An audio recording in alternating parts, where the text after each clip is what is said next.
இந்தியாவோட ஏவுகணை தான் பிரம்மோஸ். இப்போ இதை வந்துட்டு வியட்நாம் வாங்க போற ஒப்பந்தம் வந்துட்டு முடிவாகி இருக்கு. இது சாதாரண ஆயுத விற்பனை கிடையாது. ஏன் இவ்வளோ பெரிய பேசும் பொருளாகி இருக்குன்னு பார்த்தீங்கன்னா, சீனாவோட தென்கடல் பகுதிகளிலும் வியட்நாம்லயும் ஒரு போர் பதற்றம் ஏற்பட்டுட்டு இருக்கு.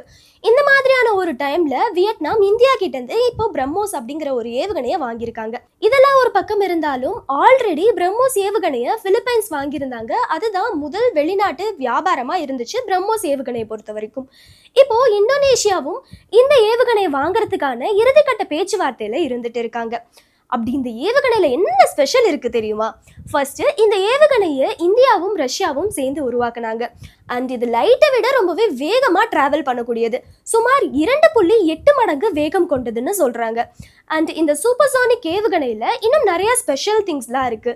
நிலம், நீர், ஆகாயம் இந்த மூணுத்துலயும் பயங்கரமா ஒர்க் பண்ணக்கூடிய ஒரு ஏவுகணை தான். துல்லியமா தன்னோட இலக்கை வந்துட்டு அடைஞ்சிரும். 300 கிலோ வரைக்கும் இந்த ஏவுகணையில வெடிபொருட்களை ஏற்ற முடியும் அப்படிங்கிற மாதிரியும் சொல்லியிருக்காங்க.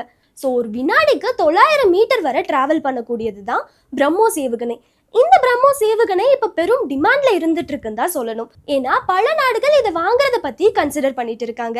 ஸோ இந்தியா இப்போ ஆயுத விற்பனையில மாஸ் காட்டியிருக்காங்க அப்படின்னு தான் சொல்லணும்.